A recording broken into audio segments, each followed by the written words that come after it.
Hello friend, જય શ્રી કૃષ્ણ. તમારું સ્વાગત કરું છું કાજલના રસોઈ ઘરમાં. તો આજે આપણે બનાવવાના છીએ ઘઉંના લોટના પીઝા. આપણે ઘણીવાર બહાર જ ખાતા હોય છે, બહાર કરતાં પણ આપણે જો ઘરે બનાવીને ખાઈએ તે ખૂબ જ હેલ્ધી હોય છે. તો આપણે ઘરે જ આજે બનાવવાના છીએ ઘઉંના લોટના પીઝા. તો વિડીયોમાં એન્ડ સુધી બન્યા રહેજો.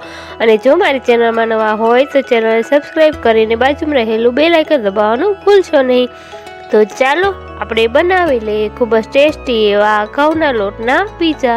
ઘઉંના લોટના પીઝા બનાવવા માટે મેં અહીં પહેલાં તો વેજીટેબલ્સ લીધા છે. જેમાં કેપ્સિકમ મરચાં લીધા છે, મકાઈ લીધી છે, ટામેટાં લીધા છે અને કાંદા લીધા છે. હવે આપણે પીઝા માટેનો રોટલો બનાવી લઈએ. તેના માટે મેં એક વાટકો જેટલો ઘઉંનો લોટ લીધો છે. તેને પહેલાં તો સારી રીતે ચાળી લેવાનો છે. પછી એ લોટમાં આપણે એક વાટકી જેટલું દહીં ઉમેરીશું.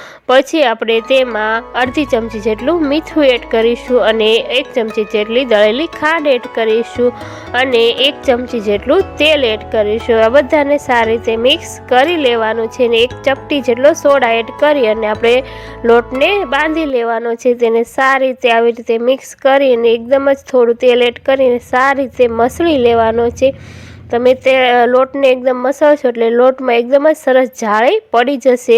સોડાને લીધે લોટ છે તે ફૂલી જશે. તો આવી રીતે ગોળ ગોળ રાઉન્ડમાં બોલ્સ બનાવી લેવાનું અને પછી આપણે તેને 5 મિનિટ સુધી ડીશને ઢાંકી દેવાનું અને પછી ચેક કરી લેવાનું અને થોડું તેલ એડ કરી અને સારી રીતે મસળી લેવાનું. તો આપ જોઈ શકો છો એકદમ જ સોફ્ટ એવો આપણો લોટ બની ગયો છે. પછી આવી રીતે લુઓ બનાવીને તેને મોટો રોટલો વણી લેવાનો છે. ઉપરથી આપણે થોડો લોટ એડ કરીશું અને ધીમે ધીમે આપણે રોટલાને વણી લેવાનો છે. તો આપ જોઈ શકો છો આવી રીતનો રોટલાને વણી લેવાનો છે. પછી આપણે ચમચીની મદદથી તેમાં આવી રીતે કાણા પાડી દેવાના છે એટલે આપણો રોટલો છે તે સહેજ પણ કાચો નહીં રહે. તો આવી રીતે ચમચીની મદદથી બધી સાઈડ કાણા પાડી દેવાના છે. હવે આપણે એક નોનસ્ટિક પેનમાં આપણે રોટલાને શેકી લેવાનો છે.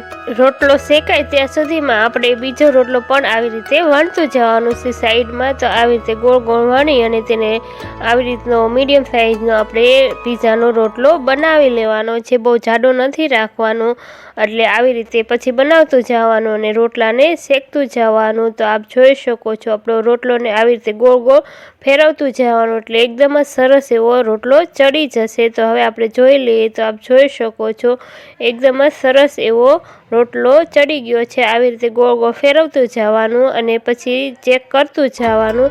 તો આપ જોઈ શકો છો એકદમ જ જે બજારમાં મળે એ ટાઈપની ડિઝાઇન પડી ગઈ છે. એકદમ જ સરસ એવો રોટલો શેકાઈ ગયો છે. તો આવી રીતે એક સાઈડ રોટલો શેકાઈ જાય પછી આપણે તેની ઉપર સોસ ને એવું બધું લગાવી દેવાનું છે. 1 ચમચી જેટલો તીખો સોસ લીધો છે અને 1 ચમચી જેટલો ટમેટો સોસ લીધો છે. હવે આ બંનેને સારી રીતે મિક્સ કરીને આખા રોટલામાં આવી રીતે ફેલાવી દેવાનો છે. બધી સાઈડ લાગી જાય એ રીતે ફેલાવી દેવાનું છે.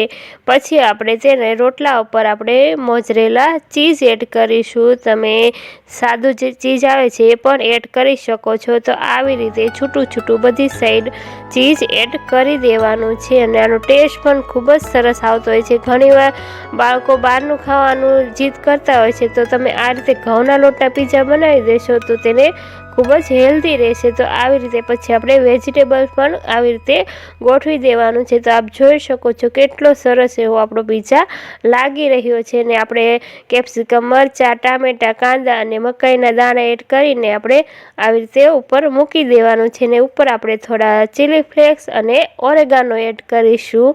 તો એકદમ જ બજારમાં મળે તેવો આપણો પીઝા બની ગયો છે. આવી રીતે હવે નીચે ચેક કરી લઈએ તો નીચે પણ સારી રીતે ચડી ગયો છે. હવે આપણે ઢાંકણ ઢાંકી દઈશું એટલે જે ચીઝ છે તે ગેસની ફ્લેમ છે તે ધીમી રાખવાની છે એટલે ચીઝ એકદમ જ સરસ મેલ્ટ થઈ જશે. તો આપ જોઈ શકો નીચેની સાઈડ પણ સારી રીતે ચડી ગયો છે. એકદમ જ સરસ એવો આપણો પીઝા બનીને તૈયાર થઈ ગયો છે. તો આપ જોઈ શકો છો એકદમ જ બજારમાં મળે તેવો આપણે થોડી જ વારમાં ઘરે પીઝા બનીને તૈયાર થઈ ગયો છે. હવે આપણે તેને કટિંગ કરી લઈએ. તો આપ જોઈ જોઈ શકો છો કેટલો સરસ એકદમ ટેસ્ટી મોઢામાં પાણી આવી જાય તેવો આપણા ઘઉંના લોટનો પીઝા બનીને તૈયાર થઈ ગયો છે। તમે પણ આ રેસીપી ચોક્કસથી ટ્રાય કરજો, ખાવામાં પણ એટલા જ ટેસ્ટી લાગે છે। હવે આપણે તેને કટિંગ કરી લઈએ તો આપ જોઈ શકો છો કેટલો સરસ આપણો પીઝા લાગી રહ્યો છે અને આવી રીતે બધા જ પીઝા બનાવી લેવાના છે। તો આપ જોઈ શકો છો કેટલો સરસ પીઝા બની ગયો છે। તમે પણ આ ઘઉંના લોટના પીઝા ઘરે ચોક્કસથી બનાવજો, ખૂબ જ ટેસ્ટી બને છે ને ખાવામાં પણ એટલા જ હેલ્ધી છે। તો આજની મારી આ રેસીપી કેવી લાગી તે કમેન્ટમાં જરૂરથી કહેજો અને જો મારી આવી અવનવી રેસીપી તમને ગમતી હોય તો મારી ચેનલ સબસ્ક્રાઈબ જરૂરથી કરી લેજો અને બાજુમાં રહેલું બેલ આઇકન દબાવવાનું ભૂલશો નહીં, જેથી મારી આવી સરળ ઘરે બનતી અવનવી રેસીપીઓનો ખજાનો તમને સૌથી પહેલાં મળતો રહે। તો હવે ફરી મળીશું એક નવી જ રેસીપી સાથે, ત્યાં સુધી આવજો। Thanks for watching.